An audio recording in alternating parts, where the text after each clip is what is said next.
Jusqu'à 9h, Good Morning Business. Et comme promis, la 22e licorne française est en direct dans Good Morning Business ce matin. Merci Thomas Clausel, président et fondateur d'Hawkin. Merci d'être avec nous en direct ce matin.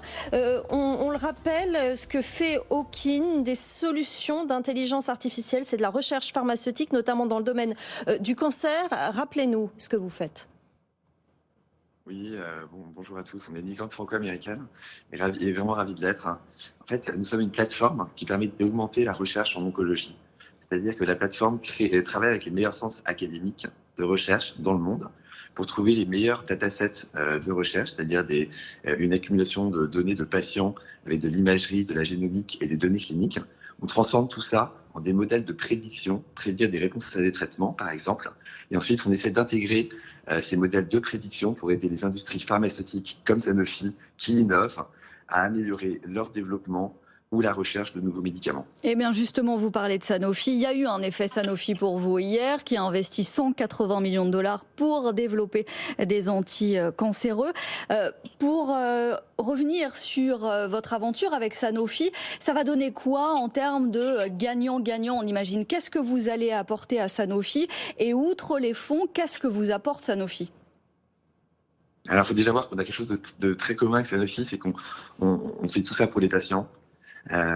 Et ça, c'est vraiment quelque chose qui est très profond chez tout le monde dans les deux boîtes. Et en fait, ce qui va vraiment changer pour nous et peut-être un petit peu pour eux également, c'est la façon de faire de la recherche.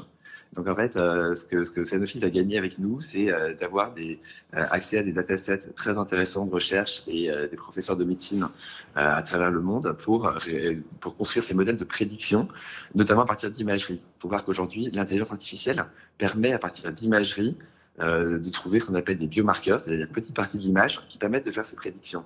C'est quelque chose, par exemple, que l'œil humain ne peut pas faire.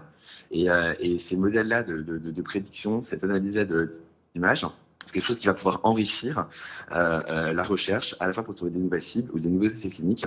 Et c'est vraiment ça qu'on apporte à Sanofi, des nouvelles technologies, une nouvelle façon de comprendre des mécanismes en analysant avec des nouveaux outils des types de données un peu différents. C'est vraiment ça qu'on va pouvoir faire.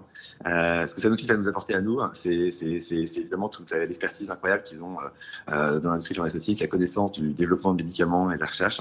Et donc on est très synergiques. Nous, on apporte des technologies nouvelles d'intelligence artificielle et puis eux, leur expertise métier qui est évidemment très forte. Alors, vous connectez les données, vous êtes entre la France et les États-Unis, vous connectez des données des deux côtés de l'Atlantique. Ce que vous dites en revanche, c'est qu'il ne faut pas s'inquiéter sur la sécurité de ces données. Expliquez-nous. Exactement. Hawkin a une vision des données toujours très claire dans les sociétés. C'est qu'on pense que les données médicales doivent rester à l'hôpital. Ce qu'on fait, c'est qu'on a développé une technologie sur laquelle nous sommes numéro 1, qui s'appelle le Federated Learning, qui nous permet d'avoir accès aux données de l'hôpital à l'intérieur de l'hôpital. C'est-à-dire qu'en fait, on installe une infrastructure dans l'hôpital, un serveur ou un cloud, et les données ne sortent jamais, elles restent dans les firewalls. Et du coup, il y a un respect total de la confidentialité de ces données-là.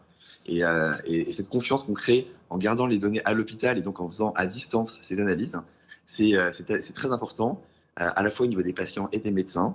Et ça nous permet ensuite d'entraîner des modèles avec plusieurs centres à la fois, puisque les données n'ont pas besoin de voyager. Et on arrive à faire vraiment des modèles en même temps dans plein de centres dans le monde entier, sans avoir besoin que les données sortent. Et donc c'est vraiment une nouvelle façon de faire de l'AI de façon globale, sans que les données, encore une fois, sortent des hôpitaux. Et ça, c'est vraiment une technologie nouvelle. Ça casse les silos de recherche, ça casse les silos de compétition. Et c'est vraiment une partie de l'avenir de la médecine. Un accès privilégié qui respecte la confidentialité des données.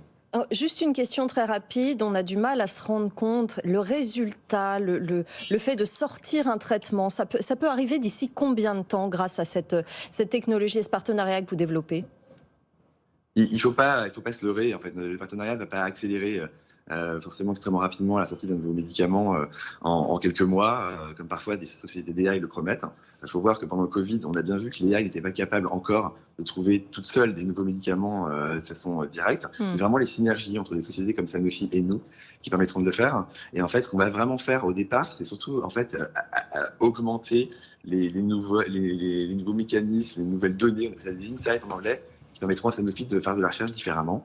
Donc on espère dans des maladies très graves comme le cancer du poumon qui rechute, d'essayer d'apporter des nouveaux biomarqueurs, notamment des biomarqueurs d'imagerie qui ne sont pas analysables autrement que par l'intelligence artificielle, qui vont permettre de comprendre un peu différemment des groupes de patients très intéressants, par exemple, qui répondent différemment à des traitements. Donc, en fait, ce qu'on va apporter, c'est beaucoup d'insights, beaucoup de nouvelles connaissances Oui. grâce à ces technologies-là. Et donc, en fait, ça va permettre d'avoir des recherches de molécules et des développements cliniques plus efficaces.